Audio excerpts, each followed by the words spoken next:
Les questions relatives au développement des terroirs du Waalo sont intimement liées au statut et au rôle des catégories et couches de population les plus nombreuses et les plus actives. Si les populations qui habitent les différents terroirs de la zone dite de Makama des Crues ou Waalo de Makama sont laborieuses et n'en connaissent pas moins les difficultés certaines. Les femmes et les jeunes, au sens large de ces deux termes, représentent la majorité de la population de la zone et figurent parmi les catégories les plus touchées par la pauvreté. Ils constituent ce que l'on pourrait appeler des groupes indispensables mais marginalisés. Les femmes et les jeunes partagent des caractéristiques qui les placent en marge des centres de décision de leur communauté. Dans les différents domaines de la vie sociale, les critères encore dominants liés au sexe et à l'âge les cantonnent dans un statut de mineurs soumis à l'autorité des hommes adultes.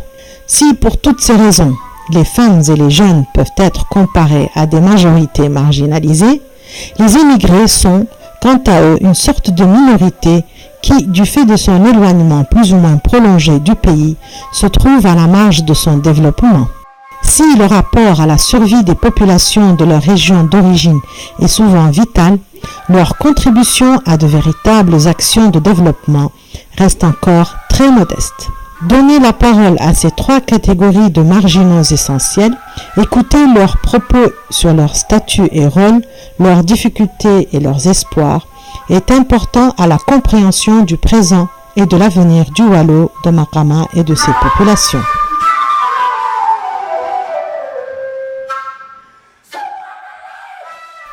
La situation des femmes de la zone est très peu différente de celle qui prévaut dans l'ensemble du pays. Les femmes vivant en milieu rural connaissent une pauvreté plus grande que les citadines, 59% contre 28,9%. En plus des activités domestiques qui occupent une part essentielle de leur force et de leur temps, les femmes constituent la principale main-d'œuvre agricole. Nous avons connu l'agriculture avec nos parents. Nous sommes nés et avons grandi dedans. Et nous avons toujours vécu de ça. Nous avons transmis notre amour de l'agriculture à nos enfants. Mais nous rencontrons beaucoup de difficultés, notamment dans la protection des cultures contre les déprédations des animaux et dans l'accès à l'eau. Nous avons le fleuve à côté, mais pas de machine pour tirer l'eau et donc nous travaillons avec les moyens du bord.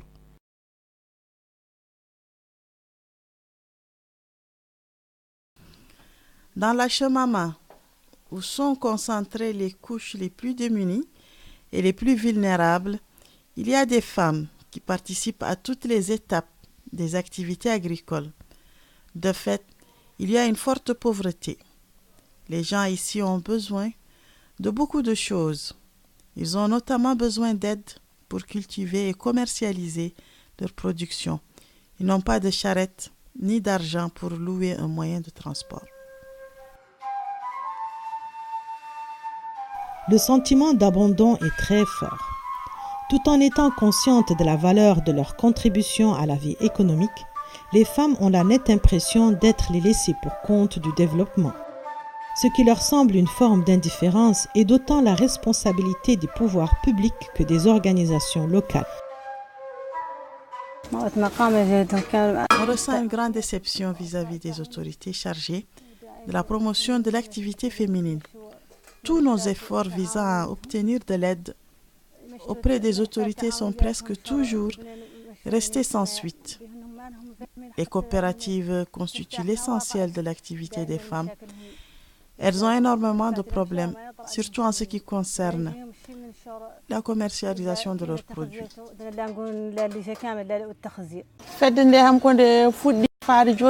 S'agissant de l'association des usagers du Waalo, il y a certes des programmes et des activités, mais il n'y a encore rien qui soit spécifiquement réservé aux femmes et qui leur appartiennent en propre. Certes, il y a eu des activités dans le domaine de la teinture, mais cela reste encore très peu organisé.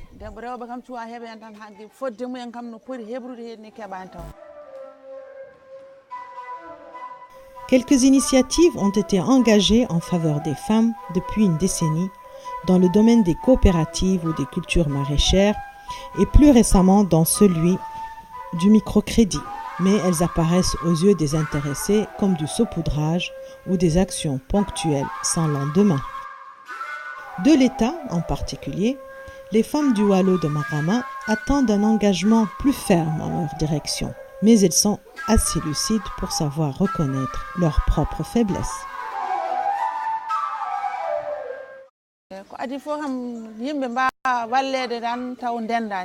Un groupe ou une communauté ne peut pas solliciter un soutien si ses membres ne sont pas unis et organisés.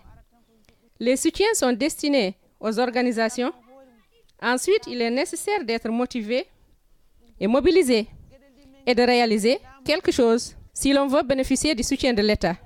Les pouvoirs publics n'ont encore rien fait qui soit spécifiquement en faveur des femmes. Les problèmes de santé, d'enseignement, de formation professionnelle sont toujours aigus. Peu de choses ont été faites pour permettre aux femmes de se former dans des métiers ou même s'alphabétiser. L'État aurait pu créer sur place des unités de couture, de teinture, de tissage, dans lesquelles les femmes pourraient travailler. Les femmes qui ont fait des études sont obligées d'aller chercher du travail ailleurs, car si elles restent ici, elles auront étudié pour rien.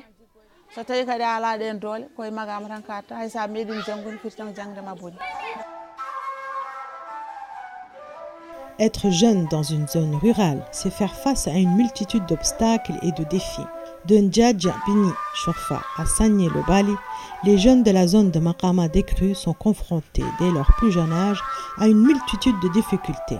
Pauvreté des familles, système éducatif défaillant, taux élevés de mariage précoce des jeunes filles, déficit d'infrastructures sportives et récréatives, absence de structures de formation professionnelle, etc. Dans tout le pays, de 40 à 50% des enfants n'atteignent jamais la fin du cycle primaire et plus de 80% des filles scolarisées abandonnent leurs études avant le baccalauréat.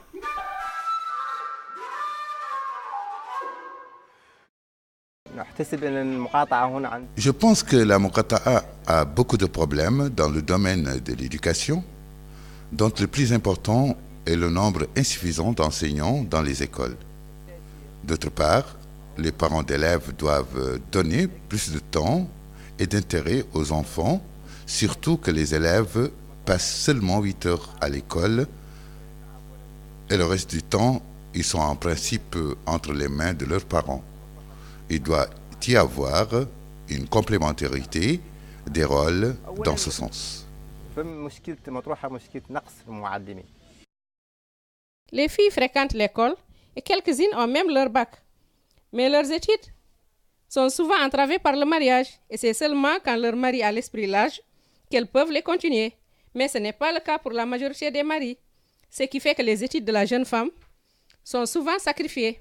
Celles qui ont une formation professionnelle ne trouvent pas un emploi dans le département et le Waalo ne leur offre pas de perspective pouvant les motiver.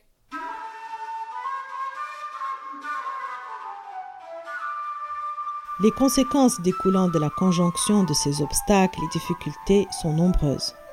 Fort taux de déperdition scolaire, de nombreux jeunes, filles et garçons, quittent l'école sans diplôme, sous-emploi et chômage de plus en plus important, exode vers les centres urbains, apparition de comportements déviants.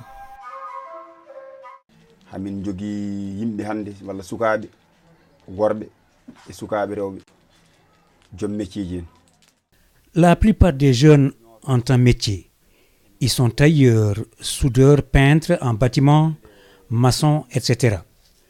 Beaucoup de jeunes femmes exercent des professions de couturières, teinturières, restauratrices, secrétaires. Avant, quand les jeunes apprenaient un métier, ils restaient dans les grandes villes comme Nouakchott ou Nouadhibou. La vie en ville est devenue difficile et la plupart d'entre eux sont revenus dans leur village. Mais cela exige des moyens que tous n'ont pas. Et la plupart sont condamnés à l'oisiveté. Il y a à peine un jeune sur 10 qui exerce véritablement son métier.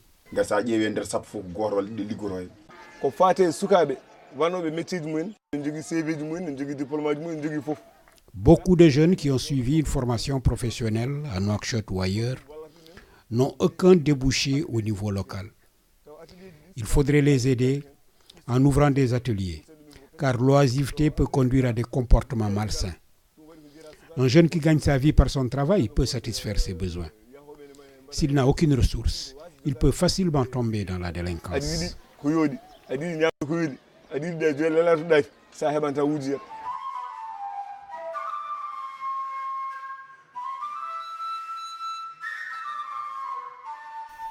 Le tableau n'est pourtant pas aussi sombre qu'on pourrait le penser. En dépit des insuffisances, des obstacles et des frustrations, la grande majorité des jeunes, filles et garçons, restent parfaitement intégrés à leur communauté. Cette intégration n'est pas toujours synonyme de soumission ou d'immobilisme. Au contraire, pour la partie la plus dynamique de cette jeunesse, elle est la meilleure voie pour contribuer au changement de société nécessaire.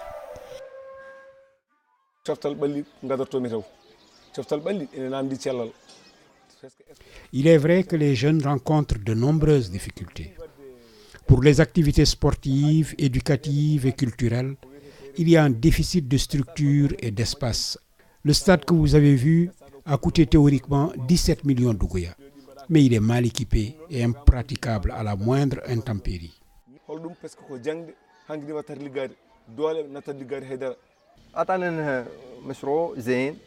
Le projet Magama Dikru joue un rôle de premier plan dans la Mokata.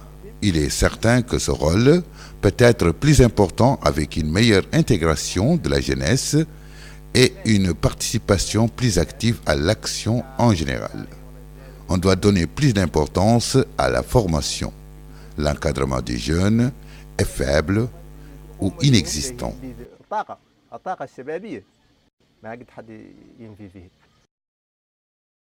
Dire des jeunes qu'ils sont l'avenir est presque toujours énoncer un lieu commun. Le dire à propos des terroirs qui composent la zone de Magama Dikru, c'est exprimer une réalité. Avec les femmes, les jeunes ne constituent pas seulement la principale force de la zone, numériquement parlant, ils en sont aussi la force vive. Ils figurent parmi les agents les plus actifs de son développement et ils ont la capacité d'être des vecteurs importants de changement et de progrès.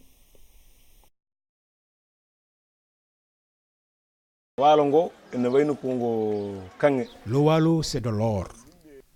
Mais on doit dépasser certaines pratiques, car le Walo n'est exploité que pendant une courte période de l'année et autour de 2 ou 3 produits.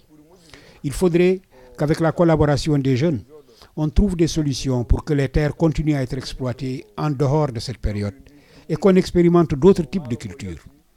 C'est déjà le cas au Brakna, où les populations produisent de nombreuses variétés de légumes et pas seulement du sorgho et du maïs. Un autre obstacle au développement, c'est le contrôle des terres par les plus âgés. Dans ce contexte, les jeunes participent peu aux décisions et ça, ce n'est pas facile à changer.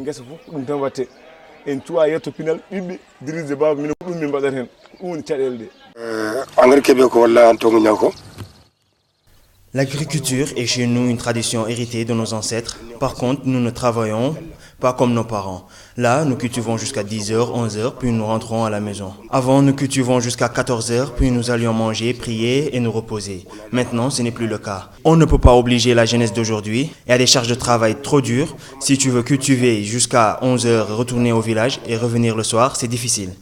Et puis l'agriculture n'est plus comme avant, il y a beaucoup de dérivés et certains préfèrent cultiver des plantes fourragères pour le bétail. Pour moi, la formation qui est donnée aux enfants n'est pas la meilleure. Quand nous étions plus jeunes, nos parents nous donnaient un lopin de terre à exploiter. Si tu étais célibataire, la récolte revenait à ta maman et si tu étais marié, c'est à ton épouse qu'elle revenait. Si nous y mettons de la volonté avec l'aide de l'État, nous réussirons à nous en sortir.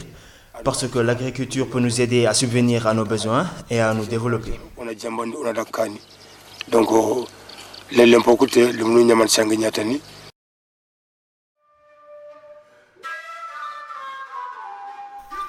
La zone couverte par le Walo de Magama est, historiquement, l'une des plus grandes pourvoyeuses de migrants du pays, dont les destinations de prédilection sont l'Europe et l'Afrique centrale. L'émigration y est une longue tradition, fortement ancrée dans la culture locale. Un nombre substantiel de ressortissants des villages de la zone vivent encore à l'étranger, dont la grande majorité est restée étroitement liée à leur terroir d'origine. Ils représentent, par leurs revenus et leur expérience, un fort potentiel d'investissement dans le développement local. Ils sont encore très peu nombreux à se réinstaller dans leur village et à s'y investir, mais quelques cas de retours actifs sont des exemples de réinsertion économique réussie. Durant mon séjour en Angola, j'ai pu voir des périmètres agricoles privés et cela m'a donné l'idée en 2002 d'investir dans une activité agricole une fois de retour au pays, d'y faire de l'élevage et une agriculture moderne. Voilà où j'en suis et ce que cela a commencé à donner. J'ai planté des arbres fruitiers et je produis des citrons, des mangues et des pamplemousses.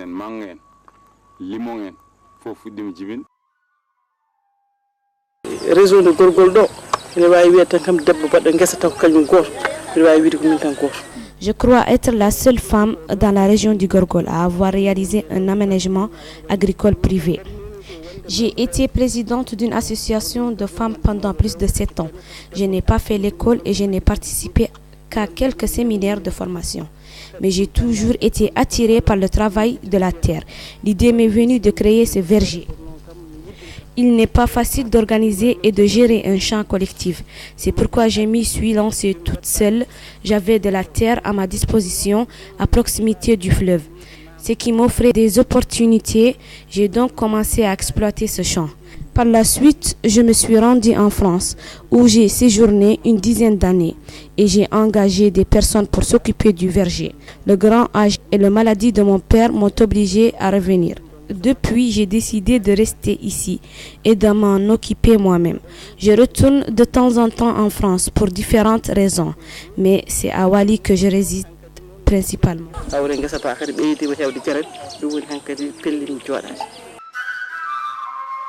Le retour au pays n'est jamais chose facile pour des émigrés de longue date. Et de nombreux retours sont encore improductifs, en ce sens qu'ils n'apportent pas une véritable plus-value aux économies locales. Mais des résultats encourageants des quelques expériences engagées, on peut tirer au moins 2 leçons. La première est que les terroirs de Makama décrus ont besoin de la capacité d'investissement financier et d'innovation de leurs ressortissants émigrés. La seconde est que la contribution de ces derniers n'est seulement d'ordre matériel et financier, mais peut affecter favorablement les changements sociaux au sein des communautés. La plupart des émigrés préfèrent investir dans l'immobilier, à Nouakchott ou à Nouadhibou. Mais les maisons, ça n'a pas d'impact social. Les loyers que tu en tires ne bénéficient qu'à toi seul. La production agricole, elle profite à beaucoup de monde. Les pastèques que nous cultivons ici sont consommés par un grand nombre de personnes et on ne doit jamais oublier d'où on vient et ce qu'on a laissé au pays. Aimer son pays est une vertu.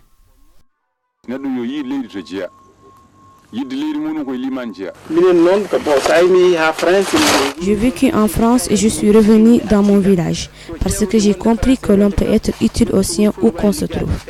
La terre est de qualité. Il y a de l'eau en quantité.